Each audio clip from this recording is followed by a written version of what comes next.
Okay. 3, 2, 1, go.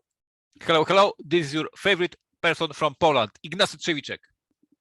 And this is the Podfather of Gaming, Stephen Bonacor. You are listening to Board Games Insider, episode 248, and we're recording this on September 14th, 2022.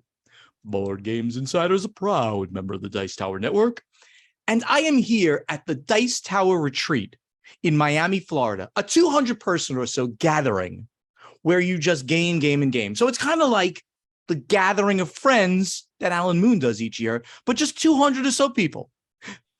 Frankly, I didn't think that Tom Vassell had 200 friends. Did you, Ignacy? Maybe it's 100 and everybody came with a spouse. I didn't think he had 100 friends, Ignacy. How you doing, buddy? Very well. Good. Busy and happy, so it's a good one. That's a good combination to be busy and happy. And I know you're very busy, man, and trying to do some playtesting today, so I will not delay more. Tell us what's happening over at Portal Games, please.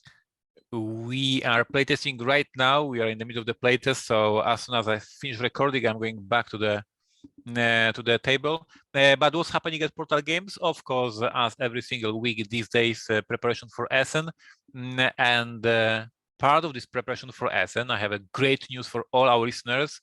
I'm back with vlogging. I will not vlog 100 episodes like last year.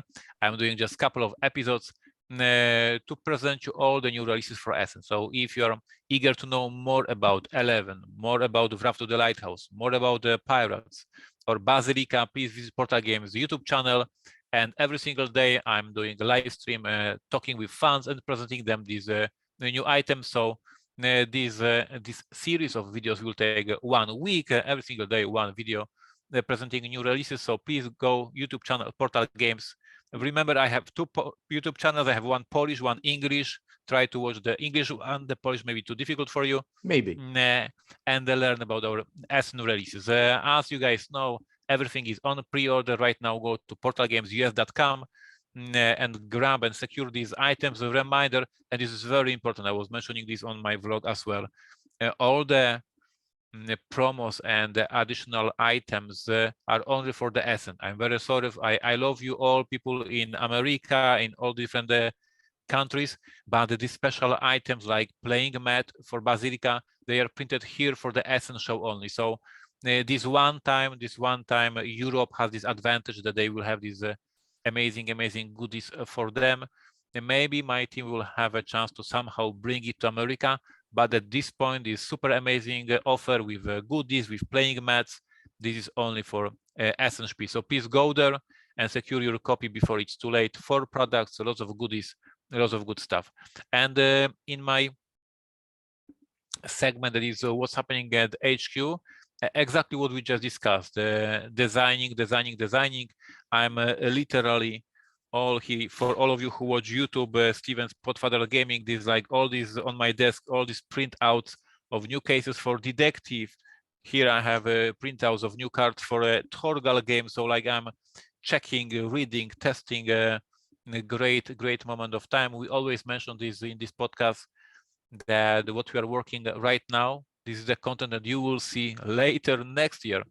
This always is a delay. So yeah, designing new cases for Batman. I want to remind everyone you can still grab Batman Everybody Lies, our spring release. So it's perfect to play now in the fall season when you have more time.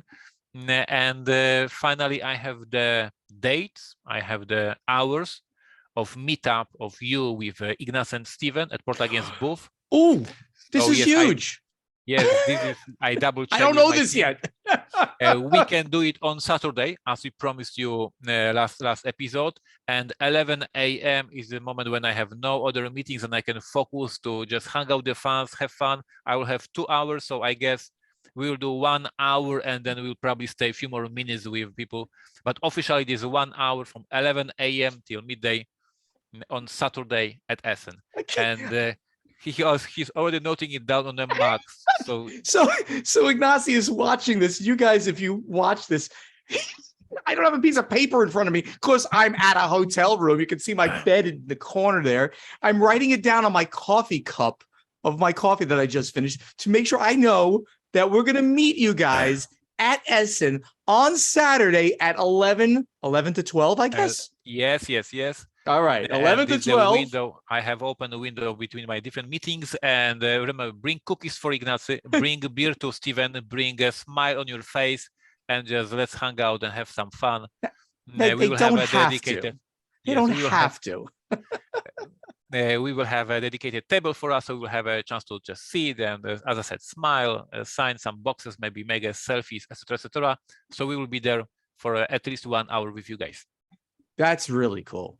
That is great. And I don't know Portal Games booth number, but we will figure it out. Oh, that is pretty funny. We don't quite know that, huh? So it's always in the same spot. So somehow you guys need to find us, or I will prepare for the next week with this breaking news, the number of Portal Games booth. That is awesome. Well, thank you for setting that up. I had it in my head to ask you when we're going to do it, because I checked. I got to put it in my calendar. Not that I have a busy calendar. Normally, as I've talked about in the past on this thing, every half-hour meeting. Now, this time I've got basically no meetings. I got meetings to see friends, and now I have this meeting to see you. So this is great. Saturday. Oh my God!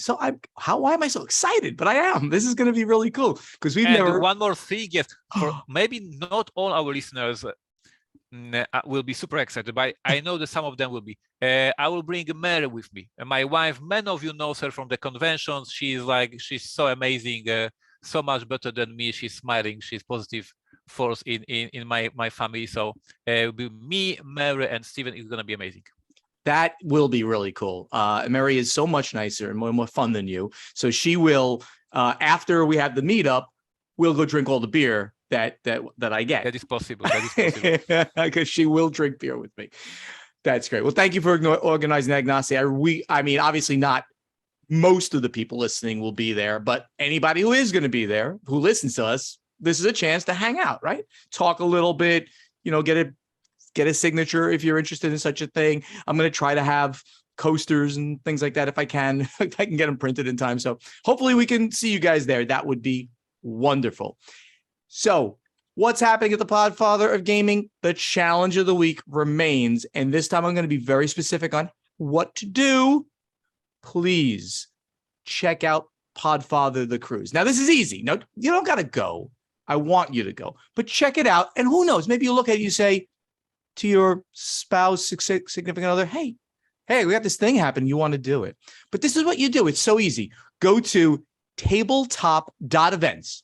So www.tabletop.events. On the top left, it says conventions. Click conventions. And then in the search box, type Podfather.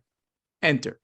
And you're going to get the one entry, Podfather the Cruise. You click on that, of course, and it'll take you to all the details of Podfather the Cruise. January 15th, 7th to 15th, 2023. Going to South America, Aruba and Curacao to be exact.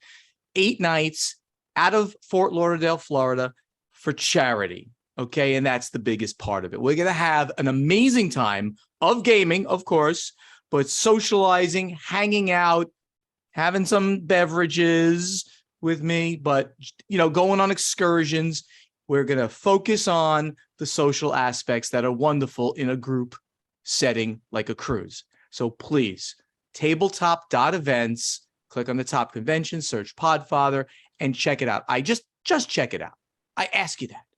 If you can't go, I get it. Also, what's happening? You could also, by the way, go over to the Podfather of Gaming group on Facebook, and all the information and discussion goes on there as well. So what's happening here? We are, of course, let's first talk about Artemis. Artemis is now scheduled for no earlier than September 27th. I'm going to be sadly in Vegas for the World Series of Board Gaming. So likely did you say sentence, I will be sadly in Vegas? Can I have a clip from that? Let me rephrase. I sadly will not be able to make the launch if they do it on the 27th, because I will happily be in Las Vegas. How's that? Sound a little better? Okay. My English sometimes is lacking, Ignacy, as you know. But the most important thing about Artemis is that they fly. We want them to go. This is a major achievement for humanity. Again, we want this to go safely and get there and test out the whole system. So hopefully what's going to go on the 27th while I'm in Vegas. If it goes later, like in mid to late October, I will be there. But let's just see Artemis fly. Dice Tower Retreat, as I mentioned, I'm here. It starts today, really, but last night gaming started. I'm already doing bad things with all my besties here. We were at a brewery for lunch yesterday, but I won't discuss that too much. Maybe Tom listens to us. Game of the convention, and I've only played one game of the convention, is Cat in the Box. I've already played it 3 times because it's, very fast. Trick taking, area control, insanely weird game where you're playing trick taking and the suits on the cards are all black, but each card has a suit. And when you play it, you call the suit out. That sounds crazy, but it's amazing. Bezier Games really hit it out of the park. This could be a Spiel des Jahres winner for next year. So check that out. I'll have much more to talk about, obviously, next week when the whole thing goes. I'm definitely going to be playing War of the Ring, the card game again with Roy Canada. He said he wants to play it again. I got the pre-production copy, so we'll be playing that, plus Foundations of Rome, of course, and a plethora of other games. So I'll report more about that. But it is Dice Tower Retreat is absolutely one of my favorite gatherings, conventions, you can call it, but gatherings of gamers of the year. Right from here, or 2 weeks after this, I should say, the World Series of Board Gaming. Yes, in Vegas. And I am very, very, very excited about this. Something completely new, right? So I don't know if you can't get a ticket anymore, but who knows? Maybe you can get to go in there if you beg, borrow, and plead. And I don't know. If you're in Vegas, show up. I'll get you in. But hopefully I'll see a bunch of our listeners there, because we're going to have a lot of fun, obviously, in Las Vegas. And someone is going to be crowned the world champion of board gaming and make $25,000. So hopefully that. And then we roll into Essen. Directly from that Essen, I see Ignacy, and I see hopefully a bunch of you people there, and we have a great time there. And BGGCon and PAX Unplugged after that. In the meantime, I have one very important shout out to give here. So my good buddy, Russ Wakelin of the D6 Generation podcast. They are literally one of the oldest podcasts out there, almost as old as the Dice Tower podcast. They are an amazing group of guys.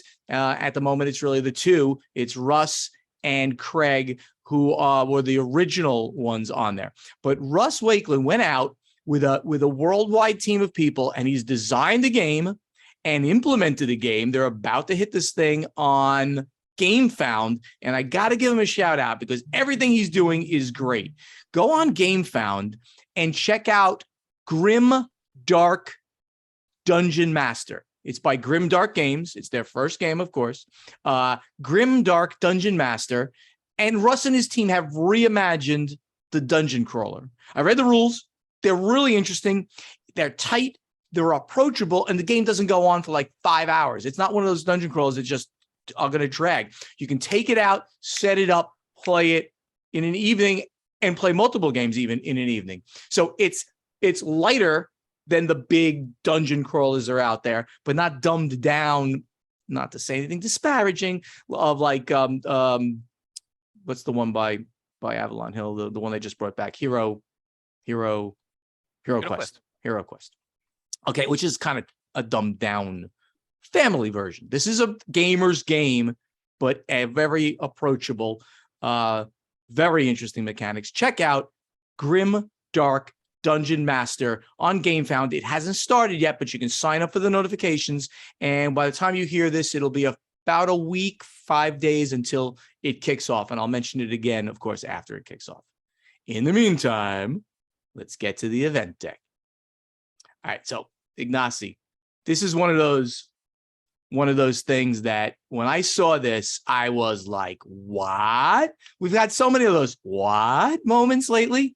But here's the story about basically a small company in our industry and who they've teamed up with. So listen, it's Brotherwise Games and Brandon Sanderson, the amazing writer, have partnered up for Stormlight miniatures and figurines. Kickstarter campaign coming soon, including a retailer tier. Exclusive images are in the gallery that they posted. So let me read a little bit about this and we'll talk about it. Earlier this year, Brandon Sanderson broke the record for the most successful Kickstarter, most successful crowdfunding campaign. We don't have to use the word Kickstarter of all time, raising $41.7 million from 185,000 backers, or about $225 per backer, for 4 secret project books that will be delivered as quarterly releases in 2023. Now he's directing those backers. He's telling them, hey, go check out the miniatures and figurines campaign based on the Stormlight archive in a direct partnership with Brotherwise Games. Brotherwise and Sanderson had previously teamed up to produce a Stormlight archive version of Call to Adventure. There will be 4 sets of 34 millimeter plastic unpainted miniatures available through the Kickstarter, along with 4 larger scale painted figures. Kickstarter campaign will feature a discounted retail pledge, etc. So, Ignacy, I'm amazed. Brotherwise, again, it's a small company. There's 2 brothers that own it. They've got some, fairly successful games, but they're not anything that's, shattering the industry. And all of a sudden, they're there with Brandon Sanderson, essentially the biggest author in the world right now, producing miniatures that go along with the characters in his books. I was so happy for these guys. They're just a bunch of two cool, nice guys. And I'm so happy that they could get something like this. And hopefully this becomes very successful for them. Yeah, this is very interesting. And my fans here in Poland were telling me for a few times already that Brandon Sanderson, who is very active on social media, he has a vlog, he's very open with communication with the fans. A couple of times he mentioned that he's looking for the board game publisher, that he wants to work on some new projects besides books. And my fans were, pinging me, hey, Ignacy, you should reach Brandon Sanderson. But I was busy, with Batman Dune and all those things. I was like, no. Somebody else will contact him. And apparently somebody else contacted him. And he was saying, yes, I'm looking for a cooperation. And here we have Brotherwise Games signing this contract. Funny enough, you mentioned this is a small company, and this is true, like they have just a couple of games released. But most of these games are amazing, and I have them in my collection at home, believe it or not. I absolutely love Call to Adventure, and I have it in my collection. I absolutely love Boss Monster, and I have it in my collection. I love Unearth, and I have it in my collection. So these guys basically released 5 games, and 3 of them are in my collection at home. So I absolutely love the company. I'm happy for them. One thing that confuses me, and please understand that it's from Ignacy Slavic point of view of always complaining. Okay. But once again, I love these games. I have them in my collection. I love this company. Okay. But Brotherwise Games, I don't see any of their games released with miniatures. These are card games. So how the hell they pulled off the contract for making miniatures? They do standard types of games, card games, Yep. Euro games, wood, cardboard, and paper. Call of Adventure and Unearth, all 3 games I have in my collection. These are card games. There are no miniatures, and they pulled off the contract for making a miniature. So what the hell happened? And they're just, at the moment, they're just miniatures. They're not like even a game associated with them. You know what? I don't know. However, what I do know is that I reached out to my good buddies, Chris and Johnny, because, I'm an investigative reporter, as you know, Ignacy, and I make sure that I inform our audience when these cool things happen. I reached out to them and they told me, I said, guys, tell me about how this happened. Because they've been working with Sanderson for a while already on a bunch of things that these miniatures are unique to the Stormlight archive, one of his series, like his biggest series of books, apparently. They have other projects in the works with Sanderson, but they cannot disclose them yet. But some of them may be announced during the Kickstarter campaign. So anybody who's a fan of Sanderson needs to go and check out the Brotherwise campaign for Stormlight that they're about to do. This kicks off yesterday. It has kicked off, so people can go there. It's the second thing you can go check out. This one on Kickstarter, one on GameFound. So right now, you can go over to Kickstarter and look for Stormlight Premium Miniatures, and you can see what's going on there. And then they'll start revealing the various things, which may include other projects that are happening. They did tell me more, but they said that this has to be off the record. You can't talk about it yet. So I do have more information, but all I know is good things are going to happen with these guys. So congratulations to Chris and Johnny. Congratulations to all gamers out there who are also fans of sci-fi and fantasy, because Sanderson is amazing. So really, and this company cool. does a great game. So this is a great match. Right. It's a good match on all ways. So Ignacy, you put this one in here and you entitled this. Oh, I don't understand it. I found it. I put it, but I don't understand a word out of it. So your title here is Wizards of the Case or so Wizards funny. of the Coast. You're so punny. Ha ha ha. Funny punny. You made a pun. So this is an article. Native, I was going to say, when not native speaker makes a language joke, it is always embarrassing. That is pretty good, though. I like it. No, that was actually really good. So you picked this off of some website that I don't know, looks like a gaming website of some type. And the actual title of the article is Wizards of the Coast files an injunction. Oh, they're filing a lawsuit against TSR's Star Frontiers New Genesis. Now, I thought Wizards of the Coast owned TSR. I guess have the new TSR. We have this new TSR. Remember, the son of the Gary Gigas founded this new TSR, making a scandal every other month, making a whole internet entertained. And at some point, Wizards of the Coast said, "Okay, stop this bullshit." So stop cursing. So let me read a few lines here to see if this works for us. Wizards of the Coast files a preliminary injunction against TSR / Justin Lanasa in a bid to prevent further publication of Star Frontiers New Genesis.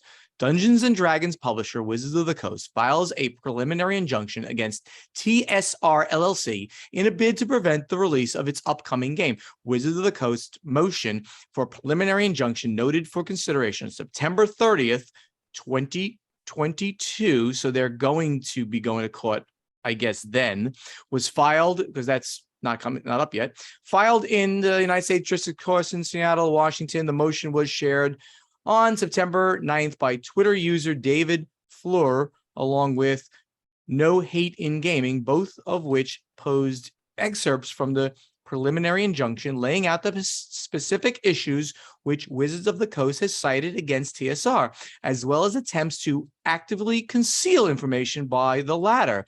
The suit comes counter to an earlier one filed against Wizards of the Coast by TSR, which was voluntarily dismissed in December 2021. Okay.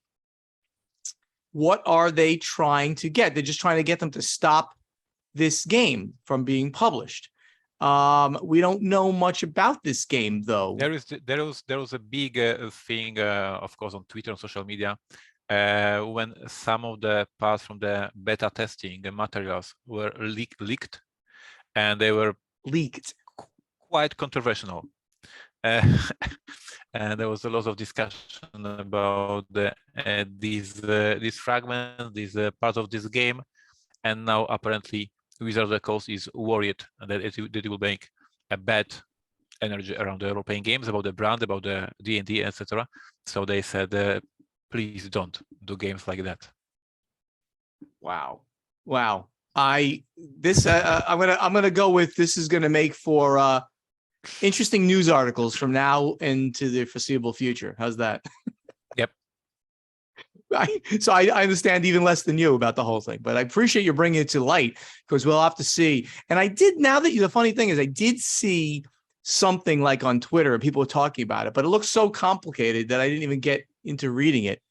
So maybe I can do some investigation on, like, is it just that they don't like the game? I mean, I don't understand exactly what is happening. That there is this TSR that we all know from the 80s, and now there's a new TSR LLC, that is using, the whole brand of this TSR, but is doing inappropriate things.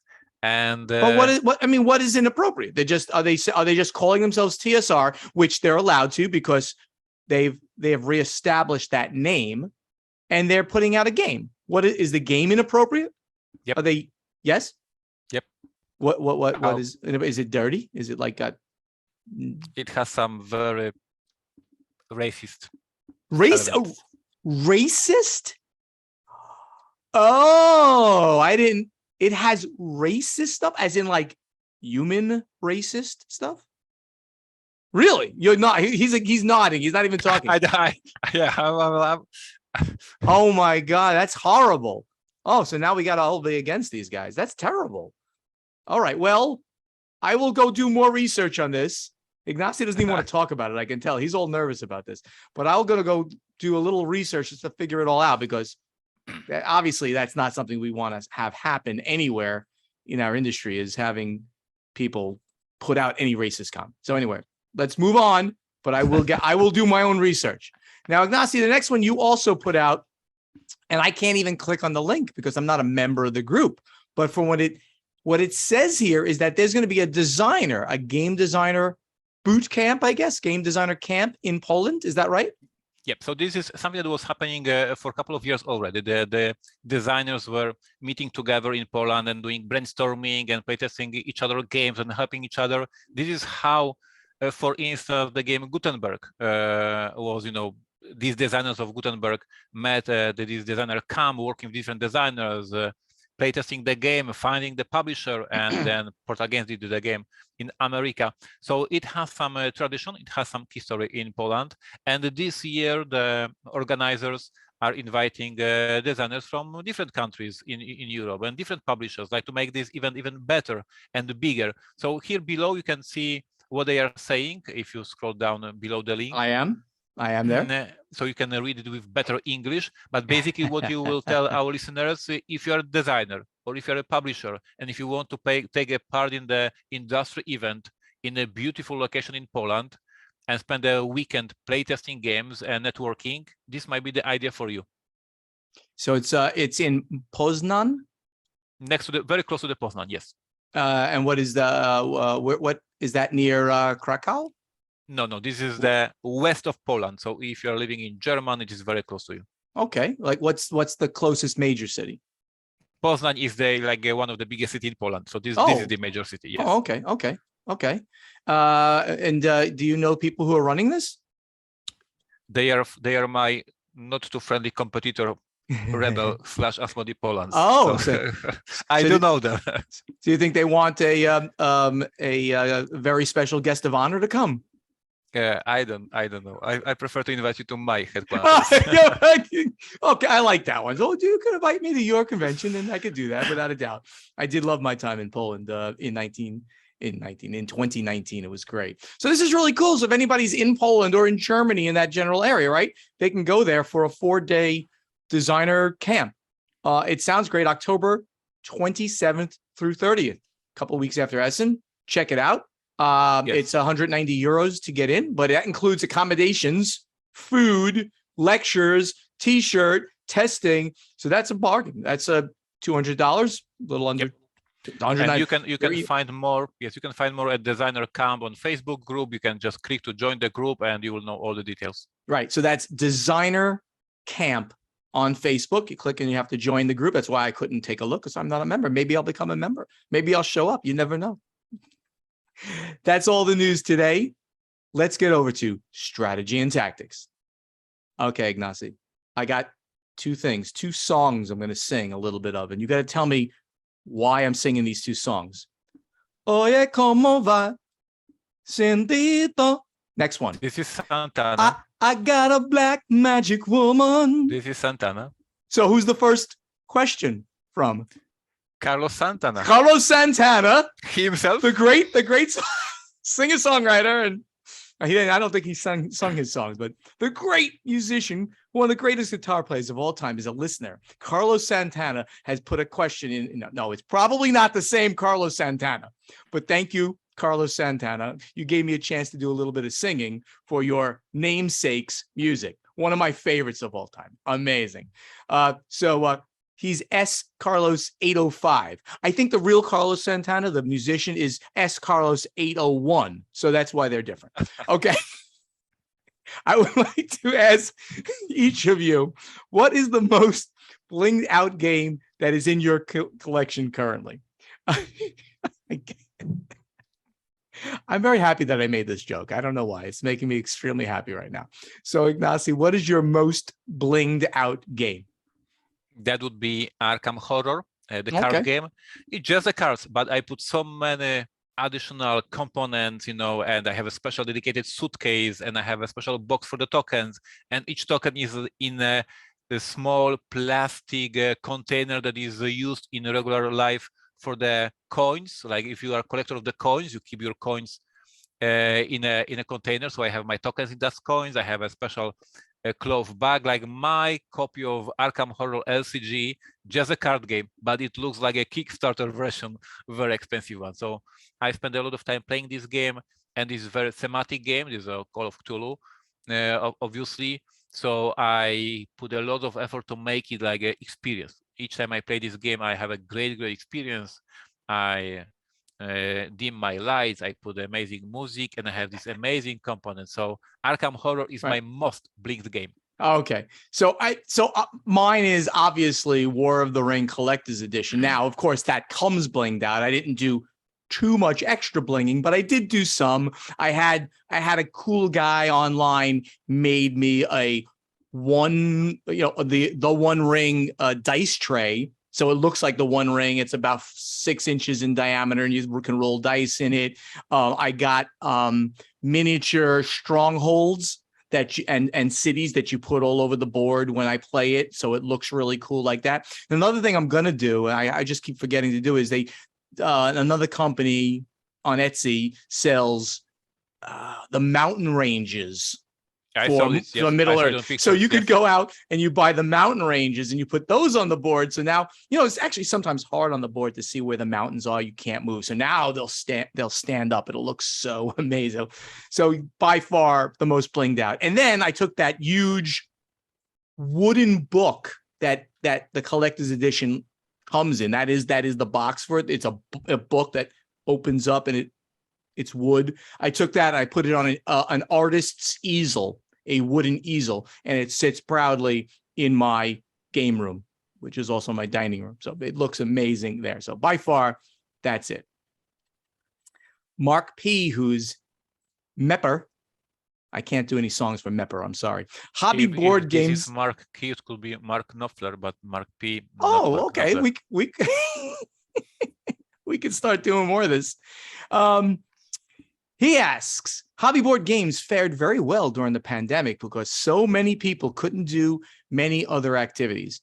How much of an impact on the industry, potentially different for publishers and consumers, do you see coming from the quickly rising manufacturing and shipping costs and the restrictions on supply from manufacturing slowdowns and the transportation congestion? The transportation problems will eventually be corrected, but the manufacturing costs could easily double or triple, and that won't go away. So, yeah, this is all about pandemic problems, and in general, I mean, like I say, it's just add, and I'm going to add directly into that, inflation, because the inflation that we are experiencing worldwide, still 3 months in a row, we've got annualized inflation at over 8%. It was between 8 and 9%. Terrible.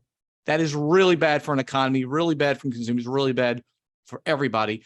So you've got inflation, which was part of the pandemics. What we did during the pandemic caused inflation. Manufacturing costs, shipping costs, supply chains, all of this. How is this going to impact us going forward, both industry and consumers. What do you think, Ignacy? Long-term effect. Yeah, it's. I think it will take an effect on us. We mentioned this many times. Some companies will have serious difficult problems.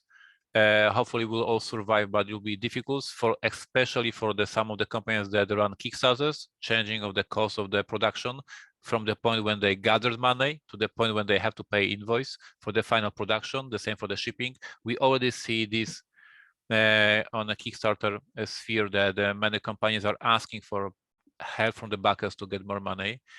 I see the delays that we have due to the problems in China are making backers angry, making backers very, very not happy and acting not very nice. For instance, I'm going now to Essen with the game 11. You guys all heard about this game on this podcast many, many times. This game has a terrible rating, even though the game is not yet released. It has terrible rating because backers are frenzy and not very happy with the delays. And here I am coming to the biggest event of the year for the board gaming, Essen, with a brand new game, brilliant game from the designer Thomas Jensen, and the game has a terrible rating because the backers are furious. And on one hand, I understand that they are not happy. On the other hand, of course, I know that I will earn less money. I will have less success because backers are angry because there was delay, because the delay was because of the problems in China. So it has nothing to do with the design quality, with the game quality. It is only due to the logistic problems that will end up with me selling less games because of the bad rating, because of the backers. So I think that for the company like Asmodee, the big guys who make a big print runs, it is a for sure problem. But for the independent small publishers, all these small problems logistics make a ton of problems.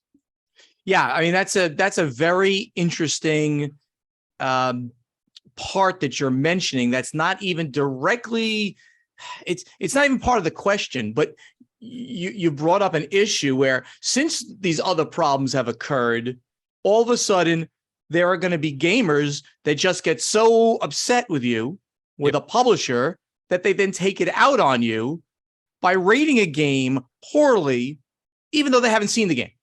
And that's, I mean, listen, guys, I mean, and I appeal to everybody out there. It's patently unfair to do that. But you have to understand, and I understand it, even if I disagree.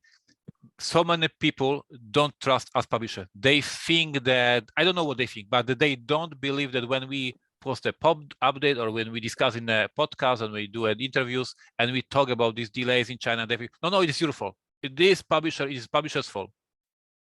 And you cannot discuss that. And it's real. And I'm just gonna make a little appeal. And I don't think it's probably a lot of our listeners, because I think I'd like to believe that our listeners believe us, right? I mean, I can't be more forthcoming than I am, right? I mean, I think that everybody who talks to me says, well, Bonacor is about as upfront, says it like it is.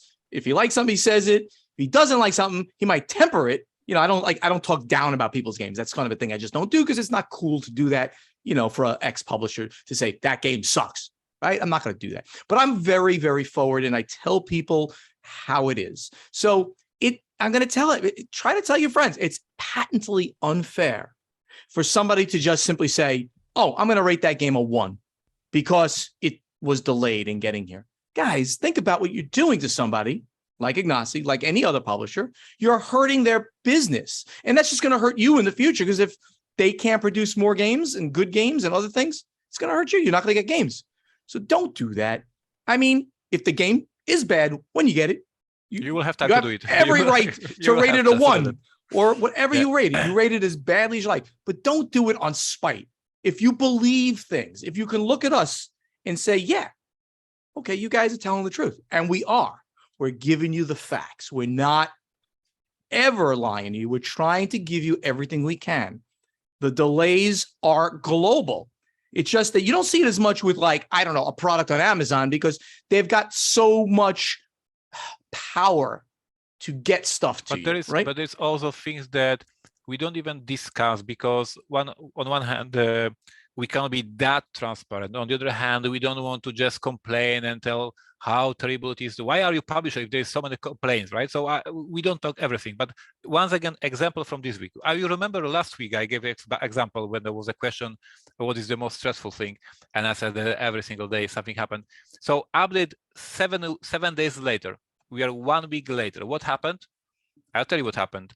The train with the whole stock for Essen, the game 11, yes, is going to Essen. Right. The whole train is stopped in Kazakhstan, former Soviet Union.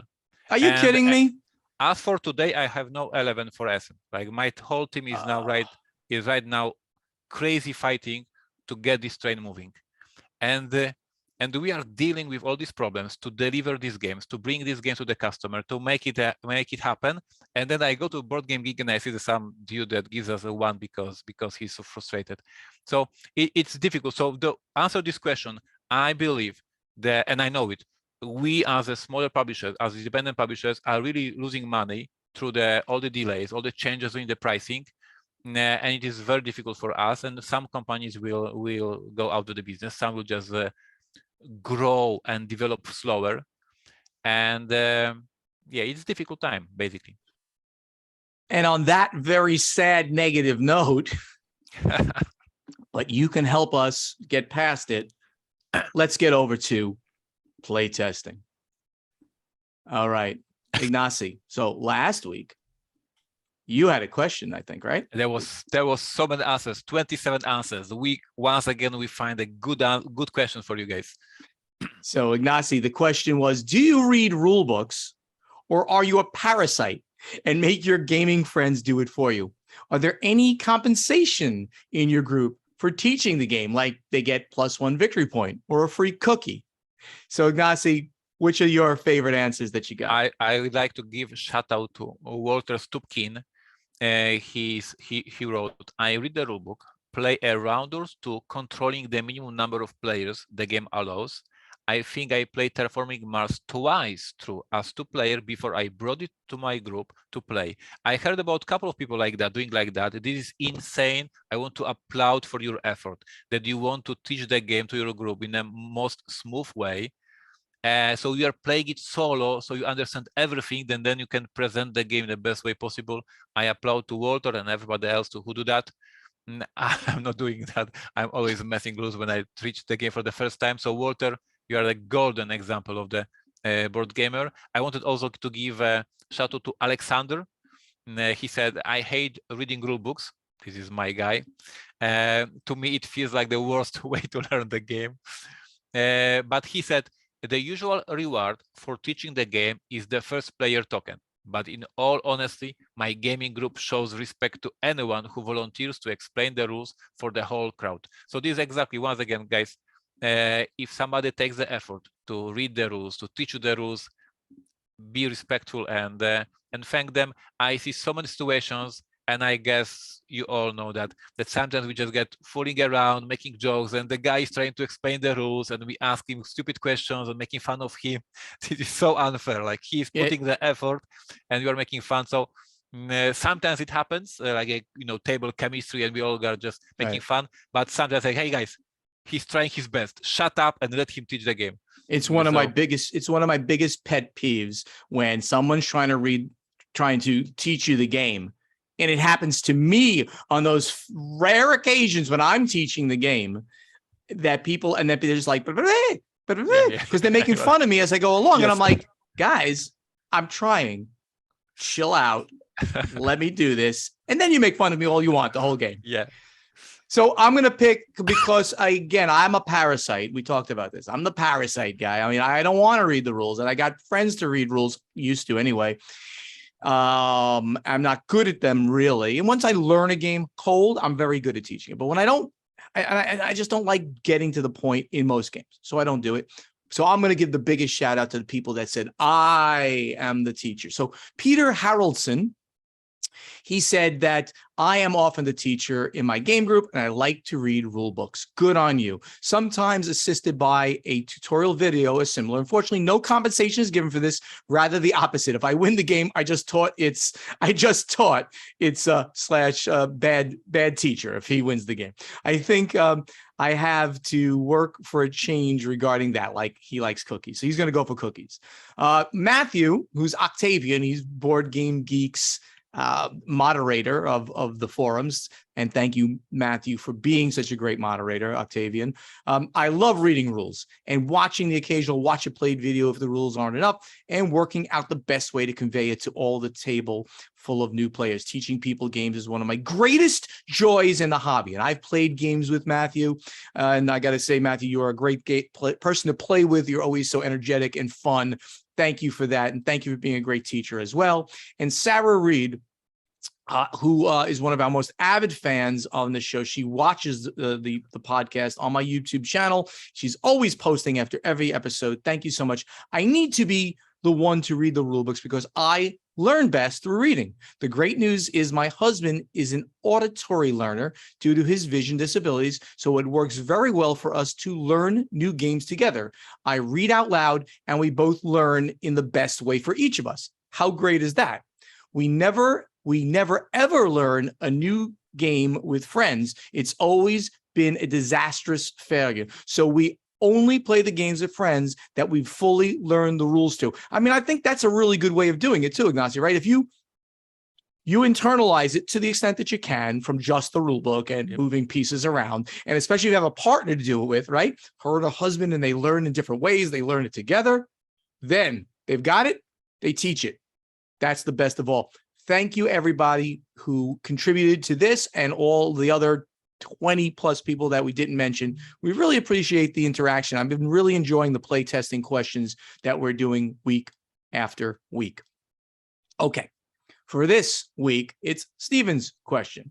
And my question this week to you is, if you had all the free time in the world, like, say you were retired, or independently wealthy and didn't work, whatever the case is, you had plenty more free time than you do right now, would you increase any of these game-related things? 1, play more games. 2, go to more game conventions. 3, design a game. 4, get involved in the game industry. 5, anything else game-related.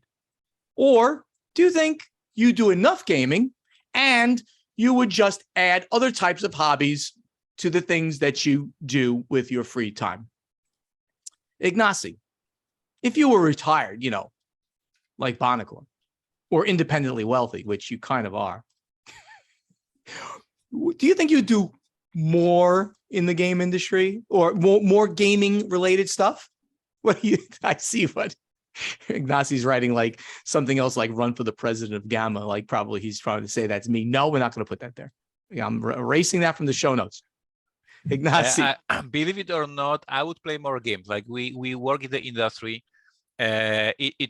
For you guys, you might think that we are playing games all the time. It is not that easy. For most of the time, either we are doing paperwork, either doing meetings, either play testing or designing. Like my free time for playing games is quite limited. And I meet many players who play so much more than we professionals because they do it in the free time. So yes, if I have more free time, I would definitely open a couple of campaign games. I have my shelves and they're waiting for me to finish them at some point. So yes, play more games, definitely my plan for later in my life. I am not tired of playing. I still have this hunger of playing more and discover more genres of games. So yeah, absolutely yes. Yeah, so this is harder for us to answer than the average person, right? Because we checked most of the boxes. Yes, we've checked the boxes. We've already done all these things, and as publishers, we did all of them. We played games. They might not have been the games we wanted. They might have been prototypes. We played games. We went to conventions. You design games, right? We've been fully involved. But now, as you can hear, Ignacy would just play more of other games, other people's games, other publishers' games, because he has the time to do it. That answers exactly the same for me. I would play more of other people's games, which is what I'm doing now. I'm certainly playing more other games and playing at conventions games that I wouldn't be able to play because I was working at them. So that's definitely the way that I would do it and Ignacy would do it. How about you? So right now, Ignacy's going to create a thread in our guild, and we'd like you to go there and answer the question and hear what you want. Go to our guild on BGG, find our playtesting thread for this question, and post your answer to it so that we can talk to you about it next week. In the meantime, let's get to the final scoring. Thank you so much for listening and watching. Help us spread the word about this podcast by telling your friends to download Board Games Insider wherever they like to get their podcasts, or watch Board Games Insider on the Podfather of Gaming YouTube channel. To ask us questions for our strategy and tactics segment, you must post them in the correct thread in our guild on Board Game Geek. To answer our question to you from the playtesting segment, also go to our guild on Board Game Geek and look for the thread with this episode's question. Board Games Insider has a Facebook page, so please like us on Facebook. Also on Facebook, please like Ignacy's page and Steven's page. That's /PortalGamesUS and /Podfather Gaming. Websites are portalgamesus.com and podfathergaming.com. On social media, Twitter and Instagram, you have @PortalGamesUS and @PodfatherGaming. On YouTube, the channel names are Portal Games Movies, Portal Games Gameplays, and The Podfather of Gaming. TikTok, Portal Games US. Still plenty of conventions coming up this year, so we hope to see you at one or more. World Series of Board Gaming, right into Essen, BGG Con, PAX Unplugged. Maybe I get to see some of you guys here at the Dice Tower Retreat. Very big convention schedule still to come this year. Board Games Insider is professionally edited by Matthew Jude from This Game is Broken podcast. If you'd like him to edit your podcast, please contact him on Twitter or email at thisgameisbrokenpodcast@gmail.com. Also, that great voice you hear doing the intro, outro, and in-between segments is that of Ray Greenlee. He can be contacted to do voiceover work at raygreenleevoiceover.com. Ignacy, I see you've got an intriguing, I'm going to say, it's an intriguing thread that you posted here from Board Game Geek. Oh, no. Okay, this was what we asked everybody last week. I proved there's so many listeners who never heard about Tom Vassell. Do you really think that's the case? So Ignacy posted this after we made a joke. You can answer the question that we asked, and it says, do you know who Tom Vassell is? And it's all a bunch of silliness, right? Nobody actually doesn't know him, it looks like, right? Tom Vassell is pretty famous in gaming. He single-handedly programmed this important online gaming resource, VassallEngine.org. Joe Kunlach says, we know who Tom Vassell is, but we have, unfortunately, no idea about that bloke, Bonacor. Bjorn Forsberg said, oh, no, that guy, you know who? Voldemort. So we had a whole bunch of silly things here, but we kind of assumed that everybody here that listened to us, Ignacy thought that there's somebody, but they might then not be posting in our group, right? So everybody that did post certainly does know who Tom Vassell is. And I guess they know who Ignacy Chevicek is and who Stephen Bonacor is as well. Ignacy, I think that's it. Thank you for listening today. Thank you all for listening. Yes. We appreciate it very much. And we will see you in a week. Take care, everybody.